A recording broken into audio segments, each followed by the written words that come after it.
नमस्कार दोस्तों, गुरुकुल में आपका स्वागत है। आज हम लोग क्लास 9th के हिंदी बुक क्षितिज से कबीर की साखियाँ पढ़ेंगे और साथ ही साथ इसे बड़े ही आसान और अच्छे से समझेंगे भी। संत कबीर दास जी ने यहाँ संकलित साखियों में जहाँ एक और प्रेम का गुणगान किया है, वहीं दूसरी तरफ उन्होंने आदर्श संत के लक्षणों के बारे में बताया है। उनके अनुसार एक आदर्श संत वही है जो धर्म, जाति, ऊंच नीच, छुआछूत आदि पर विश्वास नहीं करता। उन्होंने ज्ञान को सर्वश्रेष्ठ माना है और उनके अनुसार ज्ञान से बढ़कर और कुछ भी नहीं है। उन्होंने अपनी रचनाओं में कहा है कि कोई भी अपनी जाति या काम से छोटा बड़ा नहीं होता, बल्कि अपने ज्ञान से होता है। उन्होंने अपनी साखियों में उस समय समाज में फैले अंधविश्वास तथा अन्य त्रुटियों का खुलकर विरोध किया है। तो शुरू करते हैं। मानसरोवर सुभर जल, हंसा केली कराही, मुक्ता फल मुक्ता चुगे, अब उड़ी अनत न जाही। इस दोहे में कबीर जी कह रहे हैं कि मानसरोवर यानी कि मानसरोवर रूपी जो हमारा मन है, मानसरोवर यहाँ पे हमारे हृदय को, मन को बोला गया है। जब वो अच्छी तरह से भरा हुआ है भक्ति से, जब हमारा मन हृदय भर जाएगा, सुभर मतलब भरा हुआ, जल का यहाँ पे मतलब तात्पर्य है भक्ति से। जल को यहाँ पे भक्ति के रूप में देख रहे हैं। जब भक्ति रूपी जल से पूरी तरह हमारा हृदय रूपी मानसरोवर भर जाएगा, तब इसमें हमारी आत्मा रूपी हंस, हंस मतलब यहाँ आत्मा, हमारी आत्मा रूपी हंस केली कराही खूब खेलेगा। केली कराही मतलब खूब आनंद करेगा, खूब क्रीड़ा करेगा, खेलेगा, आनंद में रहेगा। मुक्ता फल मुक्ता चुगे, मुक्ता फल मतलब मोती। जिस प्रकार हंस जो मोती चुगता है, कहते हैं ना कि हंस मोती खाता है और उसी में वो बहुत खुश रहता है, इसी प्रकार हमारी आत्मा रूपी हंस जब ये भक्ति रूपी जल से भरे हुए हमारे हृदय रूपी मानसरोवर में खेलेगी, तब वो भी जिस प्रकार हंस मोती चुगता है और उसी प्रकार वो इतना आनंद प्राप्त करेगी कि अब उड़ी अनत न जाही, कि अब वो उड़कर कहीं भी नहीं जाना चाहेगी। इतना आनंद प्राप्त करने के बाद अब हमारी जो आत्मा है वो और कहीं नहीं जाना चाहेगी। अनत यानी कहीं और, न जाही मतलब नहीं जाना चाहेगी। यानी कि हंस मानसरोवर झील के जल में जिस प्रकार क्रीड़ा करते हुए, खेलते हुए, आनंदित होकर मोती चुग रहे हैं और वे इसे छोड़कर कहीं और नहीं जाना चाहते, ठीक उसी प्रकार मन रूपी हृदय रूपी सरोवर में जीवात्मा, हमारी जो आत्मा है, प्रभु भक्ति के आनंद रूपी जल में क्रीड़ा करती है, खेल रही होती है, तब वह कहीं और नहीं जाना चाहती। भाव यह है कि अगर मनुष्य खुद को ईश्वर भक्ति में लीन कर ले तो जो आनंद प्रभु भक्ति में मिलेगा वो कहीं और नहीं मिलेगा, वह उसी आनंद से तृप्त हो जाएगा। इसका भावार्थ है कि कबीर दास जी ने अपने इस दोहे में हमें यह बताया है कि मुक्ति का मार्ग हमें केवल प्रभु भक्ति में ही मिल सकती है और उसी से हमें परम आनंद की प्राप्ति होगी। इसी कारण से उन्होंने इस दोहे में हंसों का उदाहरण प्रस्तुत किया है, जो मानसरोवर के जल में क्रीड़ा करते हुए मोती चुग रहे हैं। उन्हें इस क्रीड़ा में, इस खेल में इतना आनंद आ रहा है कि वो इसे छोड़कर कहीं नहीं जाना चाहते।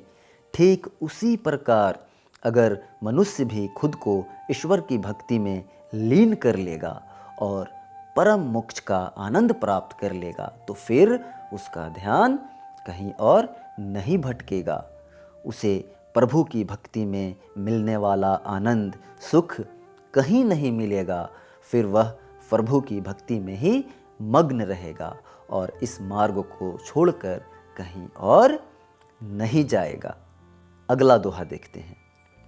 प्रेमी ढूंढत मैं फिरो, प्रेमी मिले न कोय, प्रेमी को प्रेमी मिले, सब विष अमृत होय। प्रेमी का मतलब है यहाँ पे ईश्वर। यहाँ कबीर जी कह रहे हैं, मैं ईश्वर को ढूंढता फिर रहा हूँ। प्रेमी ढूंढत मैं फिरो, मतलब मैं ईश्वर को ढूंढता फिर रहा हूँ, मैं प्रेमी को ढूंढता फिर रहा हूँ। प्रेमी मिले न कोई, पर मुझे ईश्वर नहीं मिले, उनके दर्शन नहीं हुए। कहने का भाव ये है कि कवि ईश्वर को ढूंढ रहे हैं लेकिन ईश्वर नहीं मिल रहे हैं। ऐसा प्रेमी कब तक नहीं मिलता? जब तक ढूंढने वाला भी ईश्वर का सच्चा प्रेमी न हो। प्रेमी को प्रेमी मिले, अब कह रहे हैं कि प्रेमी को ही प्रेमी मिलता है। जो खुद प्रेम करता है ईश्वर से, वो ईश्वर को पा लेता है। पहले प्रेमी से मिलने के लिए खुद को प्रेमी होना पड़ता है, प्रेमी बनना पड़ता है। यानी कि हम इतनी श्रद्धा से, विश्वास से, इतने प्रेम से प्रभु को, ईश्वर को पाने की इच्छा रखेंगे, तभी वो हमें ईश्वर मिलेंगे। सब विष अमृत होय। और एक बार जब हमें वो ईश्वर मिल गए तो सारे जो विष हैं, जहर हैं, वो सब अमृत हो जाएगा, सब हमारे लिए अनुकूल हो जाएगा। इस संसार में जो भी चीज़ें हमारे विपरीत थी, वो सब हमारे अनुकूल हो जाएगी, हमारी सभी मुश्किलों का हल हो जाएगा। तो भगवान को पाने के लिए हमें सच्चा प्रेमी बनना पड़ेगा, भगवान का सच्चा भक्त बनना पड़ेगा, तभी हमें वो भगवान मिलेंगे। इससे पहले वो ईश्वर हमें नहीं मिल सकते। तो प्रेमी को मिलने के लिए पहले प्रेमी ही होना पड़ता है। इस बात का संदेश कबीर जी हमें इस दोहे में दे रहे हैं। इसका भावार्थ है कि प्रेमी को ढूंढने से भी पाना मुश्किल होता है। यहाँ पे प्रेमी का मतलब ईश्वर से है, जिसे प्रेमी रूपी भक्त सच्चे मन से ढूंढने की कोशिश करता है। और सच्चे मन से ईश्वर से प्रेम करने पर ही वो हमें मिलते हैं। इसके लिए हमें खुद भी ईश्वर का प्रेमी बनना होता है। और एक बार जब एक प्रेमी दूसरे प्रेमी से मिल जाता है तो संसार की सारी कड़वाहट अमृत में बदल जाती है, सारे कष्ट दूर हो जाते हैं। अगले दोहे की तरफ बढ़ते हैं। हस्ती चढ़िए ज्ञान को, सहज दुलीचा डारी, स्वान रूप संसार है, भूकन दे झक मारी। यहाँ कबीर जी कह रहे हैं कि भक्त को सहज रूप से रहना चाहिए, किसी की निंदा की परवाह नहीं करनी चाहिए। संसार तो कुछ भी बोलेगा, लेकिन अपने मार्ग पर इंसान को चलते रहना चाहिए। इसके लिए उन्होंने हाथी का उदाहरण दिया है कि जैसे हाथी अपनी चाल चलते रहता है, आगे बढ़ते रहता है, और कुत्ते यदि उस पर भौंकते हैं तो वो उन पर ध्यान नहीं देता और वो कुत्ते अपने आप ही झक मारकर चुप हो जाते हैं। तो कबीर जी ये कह रहे हैं कि हस्ती चढ़िए ज्ञान को, यानी कि ज्ञान रूपी हाथी के ऊपर हमें चढ़ जाना चाहिए, यानी कि ज्ञान का सहारा लेते हुए हमें आगे बढ़ना चाहिए। सहज दुलीचा डारी, और उसके ऊपर सहजता का आसन बिछाकर बैठ जाना चाहिए। दुलीचा का मतलब है आसन, जिसे बिछाकर हम जिसके ऊपर बैठते हैं, यानी कि हमें सहजता का सहारा लेते हुए हमें अपने मार्ग पर बढ़ते जाना चाहिए। स्वान रूप संसार है। स्वान मतलब कुत्ता। ये जो संसार के लोग हैं उनको कुत्ते का रूप समझना चाहिए। जैसे हाथी के लिए कुत्ते कोई मायने नहीं रखते, वैसे ही हमारे लिए भी जो लोग हमारी निंदा करते हैं, हमें सत्य के मार्ग पर बढ़ने से रोकते हैं, उनकी हमें परवाह नहीं करनी चाहिए। जैसे कुत्ते भौंककर झक मारकर चुप हो जाते हैं, जब वो हाथी पर भौंकते हैं तो हाथी उनकी परवाह नहीं करता और आखिरकार वो झक मारकर खुद ही चुप हो जाते हैं। इसी प्रकार संसार के जो लोग हमारी निंदा करते हैं, हमें भक्ति के मार्ग में आगे बढ़ने से रोकते हैं, वो अपने आप ही बोल बाल कर खुद ही चुप हो जाएंगे, झक मारकर खुद ही चुप होकर बैठ जाएंगे। लेकिन हमें अपने रास्ते पर सहजता से आगे बढ़ते रहना चाहिए। इसका भावार्थ है कि कबीर दास जी ने अपनी प्रस्तुत पंक्तियों में हमें संसार के द्वारा की जाने वाली निंदा की परवाह किए बिना ज्ञान के मार्ग पर चलने का संदेश दिया है। उनके अनुसार जब हाथी चलते हुए किसी गली मोहल्ले से गुजरता है तो गली के कुत्ते व्यर्थ ही भौंकना शुरू कर देते हैं। असल में उनके भौंकने से कुछ नहीं बदलता, कुछ भी फर्क नहीं पड़ता है और हाथी उनके भौंकने की परवाह किए बिना स्वाभाविक रूप से सीधा अपने मार्ग, अपने रास्ते चलते जाता है।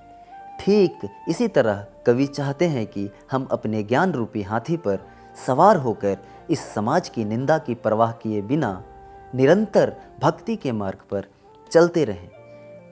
कबीर जी के अनुसार जब भी आप कोई ऐसा काम करेंगे जो साधारण मनुष्य के लिए कठिन हो या फिर सबसे अलग हो, तो आपके आस पड़ोस या समाज के लोग आपको ऐसी बातें कहेंगे जिनसे आपका मनोबल कमज़ोर हो जाएगा। इसीलिए कहते हैं कि हम इन बातों को अनसुना करके अपना मनोबल ऊंचा करके अपने कर्म पर ध्यान दें। अगला दोहा है, पखा पखी के कारणे सब जग रहा भुलान, निरपख होई के हरि भजे सोई संत सुजान। पखा पखी यानी पक्ष विपक्ष, लड़ाई झगड़े। इस दोहे में कबीर जी कह रहे हैं पखा पखी के कारण, यानी कि पक्ष और विपक्ष के चक्कर में पड़े रहने के कारण सब लोग जो हैं, सारा जो संसार है वो अपने ईश्वर को भूल गया है। हर वक्त इसी झगड़े में पड़ा रहता है कि ये धर्म अच्छा है कि ये धर्म अच्छा है। अपने में ही लोग झगड़ते रहते हैं, हिंदू धर्म अच्छा है या मुसलमान अच्छा है। तो इस तरह के पक्ष विपक्ष में नहीं पड़ना चाहिए। पखा पखी के कारणे सब जग रहा भुलान, यानी कि इन चक्रों में, पक्ष विपक्ष के चक्रों में पड़कर सारा संसार जो है ईश्वर को भूल गया है। निरपख होई के हरि भजय सोई संत सुजान, और सच्चा संत वही है जो निष्पक्ष होकर हरि का भजन करे, भगवान का भजन करे। निरपक्ष मतलब निष्पक्ष होकर, किसी का जो पक्ष ना ले, जो सही है वही है। निष्पक्ष होकर हमें प्रभु की भक्ति करनी चाहिए। हरि भजय मतलब हरि को भजना चाहिए, भगवान की भक्ति करनी चाहिए, और यही मोक्ष का एकमात्र साधन है। हम प्रभु की भक्ति करें निष्पक्ष होकर, बिना किसी द्वेष के, बिना किसी झगड़े के। सोई संत सुजान, यानी जो सच्चे संत होते हैं, और वही एकमात्र सच्चा संत है जो निष्पक्ष होकर हरि का भजन करता है, ईश्वर का भजन करता है और पक्ष विपक्ष के चक्कर में नहीं पड़ता। इसका भावार्थ है कि प्रस्तुत पंक्तियों में कबीर दास जी ने हमें एक दूसरे से तुलना की भावना, कंपेयर करने की जो भावना को त्यागने का उपदेश दिया है। कवि के अनुसार बिना किसी द्वेष भाव के, बिना लड़ाई झगड़े के निष्पक्ष होकर प्रभु की भक्ति करनी चाहिए। मोक्ष की प्राप्ति का एकमात्र मार्ग है। जो लोग एक दूसरे को जाति, धर्म, कर्म या धन के आधार पर छोटा बड़ा समझते हैं, वो लोग सच्चे मन से प्रभु की भक्ति नहीं कर पाते और उन्हें मोक्ष की प्राप्ति नहीं हो पाती। इसलिए हमें इन सभी भेदभावों से ऊपर उठकर निष्पक्ष मन से भगवान की भक्ति करनी होगी, तभी हमारा कल्याण हो सकता है।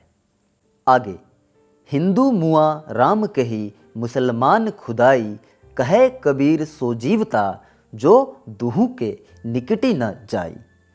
इस दोहे में कबीर जी ने हिंदू और मुस्लिम, जो उस समय अपनी भेदभाव के कारण जो हिंदू जो लोग थे वो राम को बड़ा बताते थे और मुसलमान जो हैं वो खुदा को बड़ा बताते थे, तो कबीर जी ने उन पर कटाक्ष, मजाक, करारी चोट करते हुए कहा है कि हिंदू जो लोग हैं वो राम राम कहते मर गए। मुआ मतलब मर गए। हिंदू मुआ राम कही, हिंदू लोग जो हैं वो राम राम कहते हुए मर गए। मुसलमान खुदाई, और मुसलमान लोग जो हैं वो खुदा खुदा करते हुए मर गए। यानी कि उनको जो है कभी भी ईश्वर का ज्ञान नहीं हुआ। चाहे हिंदू ने सारी उम्र राम राम मुँह से कहा और मुसलमान ने खुदा खुदा कहा, पर फिर भी उनको सही ज्ञान ईश्वर का नहीं हुआ। कहे कबीर सो जीवता जो दुहू के निकट ही न जाई। सो जीवता मतलब असली जीवन वही इंसान जीता है, दुहू यानी दोनों। कबीर जी कहते हैं असल इंसान वही है जो दोनों के निकट नहीं जाता, यानी कि इस भेदभाव में नहीं पड़ता कि कौन सा ईश्वर श्रेष्ठ है, राम है या खुदा है। वो तो इन दोनों से भी ऊपर उठ जाता है, दोनों बराबर हैं। जो सच्चे ईश्वर को पा लेता है वो इन चक्रों में नहीं पड़ता कि राम ईश्वर है कि खुदा ईश्वर है। असल में इनमें सर्वश्रेष्ठ ईश्वर इन दोनों से ऊपर है, उसका कोई फिक्स नाम नहीं होता। उन्हें हम चाहे राम कहें चाहे खुदा कहें, वो दोनों में ही हमें दिखाई दे जाती है। अगर हम सच्चे मन से ईश्वर को प्राप्त करना चाहें तो हमें हर धर्म में, वेदों में, खुदा में वही राम दिखाई देंगे। तो इस तरह से कबीर जी कह रहे हैं। तो इस दोहे का भावार्थ है कि इस दोहे में कवि ने उस समय समाज में फैले हिंदुओं व मुस्लिमों के आपसी भेदभाव का वर्णन किया है। कवि के अनुसार उस समय समाज में हिंदुओं तथा मुसलमानों में एक दूसरे के प्रति काफ़ी द्वेष था और वे एक दूसरे के धर्मों की निंदा करते थे। हिंदू राम को महान कहते हैं और मुसलमान खुदा को, मगर दोनों ही राम और खुदा का नाम लेकर भी अपने ईश्वर को प्राप्त नहीं कर सके, क्योंकि उनके मन में प्रभु भक्ति से ज़्यादा आपसी भेदभाव और नफ़रत की भावना मौजूद थी। इसी वजह से संत कबीरदास जी ने हमें यह उपदेश दिया है कि हिंदू मुस्लिम दोनों एक हैं और राम खुदा दोनों ईश्वर के ही रूप हैं। इसलिए हमें आपसी भेदभाव को छोड़कर सर्वश्रेष्ठ ईश्वर, फिर चाहे वो राम हो या फिर खुदा, की भक्ति में लीन हो जाना चाहिए, तभी हम मोक्ष को प्राप्त कर पाएंगे। काबा फिरी काशी भया, राम ही भया रहीम, मोट चुन मैदा भया, बैठी कबीरा जीम। काबा फिरी काशी भया, यहाँ कबीर जी कह रहे हैं ईश्वर सब जगह एक ही है, हर जगह ईश्वर का एक ही रूप है। काबा जो मुस्लिमों का धार्मिक स्थल है वह ही बदल कर काशी बन गया है। फिरी मतलब बदल कर, काशी मतलब काशी एक जगह का नाम है जो हिंदुओं का धार्मिक स्थल है, जो वाराणसी बनारस में है। बनारस जानते ही होंगे आप लोग। तो वो दोनों चीज़ें एक ही हैं, दोनों में ईश्वर एक ही हैं। राम ही भया रहीम, राम ही बदल कर रहीम बन गए हैं। जो राम, जो हिंदुओं के धार्मिक देवता हैं, गॉड हैं, भगवान हैं, और जो रहीम हैं मुसलमानों के धार्मिक देवता हैं, तो दोनों का एक ही रूप है, दोनों में एक ही भगवान है। राम ही जो है वो रहीम है। मोट चुन मैदा भया, जिस प्रकार मोट चुन मतलब मोटा आटा, जिस प्रकार अगर हम मोटा आटा पीस दें तो वो मैदा बन जाता है बारीक होकर, वही मैदा कहलाता है। बैठी कबीरा जिम, बैठी मतलब बैठकर, जिम मतलब भोजन करना। तो कबीर जी कहते हैं इसलिए इन चक्रों में नहीं पड़ना चाहिए और आराम से जो अपना खाना है वो खाना खाना चाहिए। यानी कि मोटा आटा हो चाहे बारीक आटा हो, मतलब तो पेट भरने से होता है। उसी प्रकार अगर राम है चाहे रहीम है, मतलब तो भक्ति करने से होना चाहिए इंसान को। चाहे काबा हो चाहे काशी है, चाहे राम है चाहे रहीम है, असल में सबके अंदर एक ही ईश्वर है। इसलिए कबीर जी कहते हैं कि इन चक्रों में ना पड़कर अपना आराम से अपनी भक्ति में लीन रहना चाहिए। मोट चुन मैदा भया, मतलब मोटा आटा ही बारीक होकर पतला हो जाता है, मैदा बन जाता है, तो इसलिए उसके अंदर तो गेहूँ एक ही होता है। इसी प्रकार ईश्वर तो एक ही है, सब जगह एक ही ईश्वर विद्यमान है, उपस्थित है। इसलिए इन भेदभाव में नहीं पड़ना चाहिए और समान रूप से हमें ईश्वर की भक्ति करनी चाहिए। इस दोहे का भावार्थ इस प्रकार है कि कबीरदास जी ने हिंदू मुसलमान के आपसी भेदभाव को नष्ट करने का संदेश दिया है। कवि का मानना है कि अगर कोई हिंदू या मुसलमान आपसी भेदभाव छोड़कर निष्पक्ष होकर प्रभु की भक्ति में लीन हो जाए, मग्न हो जाए, तो उसे मंदिर मस्जिद एक समान लगने लगेंगे। फिर उसे राम व रहीम एक ही ईश्वर के दो रूप लगने लगेंगे, जिनमें कोई अंतर नहीं होगा। इस प्रकार हिंदुओं व मुसलमानों को मस्जिद तथा मंदिर एक समान रूप से पवित्र लगने लगेंगे। काबा ही काशी हो जाती है और राम ही रहीम होते हैं। यह वैसे ही होता है जैसे आटा को पीसने से मैदा बन जाता है, जबकि दोनों गेहूं के ही रूप हैं। इसलिए चाहे आप काशी जाएं या काबा जाएं, राम की पूजा करें या अल्लाह की इबादत करें, हर हालत में आप भगवान के ही करीब जाएंगे। अगला दोहा देखते हैं। ऊंचे कुल का जन्मिया जे करनी ऊंच न होई, सुबरन कलश सूरा भरा साधु निंदा सोई। ऊंचे कुल का मतलब अच्छे खानदान का, जन्मिया यानी पैदा होना, जन्म लेना, करनी मतलब कर्म, काम।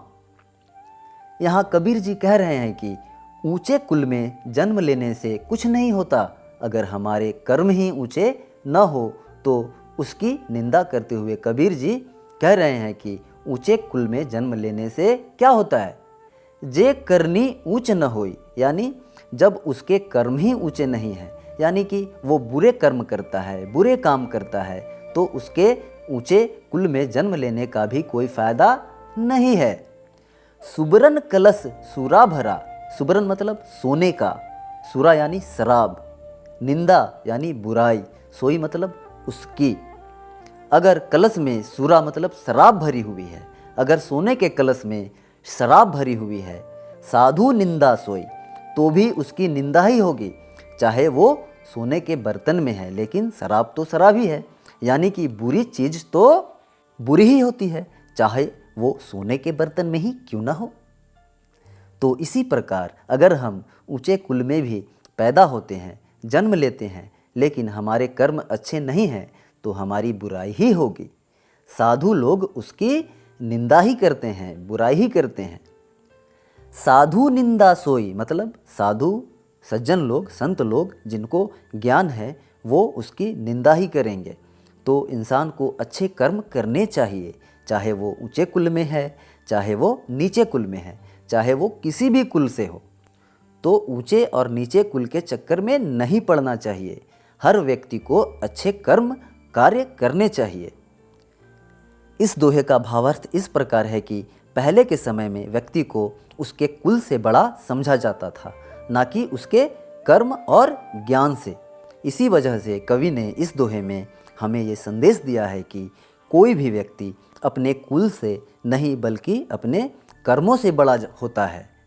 जैसे अगर एक सोने के मटके में मदिरा, शराब भरी हो, तो वह किसी साधु के लिए मूल्यहीन हो जाता है, उसका कोई वैल्यू नहीं है। सोने का बना होने पर भी उसका कोई महत्व, वैल्यू नहीं रहता। ठीक वैसे ही बड़े कुल में पैदा होने के बाद भी अगर व्यक्ति बुरे कर्म, बुरे काम करता है और दूसरों के परोपकार से जुड़े महान काम नहीं करे, तो वह बड़ा कहलाने लायक नहीं है। इसलिए हमें किसी मनुष्य को उसके कुल से नहीं बल्कि उसके कर्मों से पहचानना चाहिए। तो दोस्तों, आशा करता हूँ आपको अच्छे से समझ आई होगी। Like, share, comment. मिलते हैं अगले वीडियो में। जय हिंद, वंदे मातरम।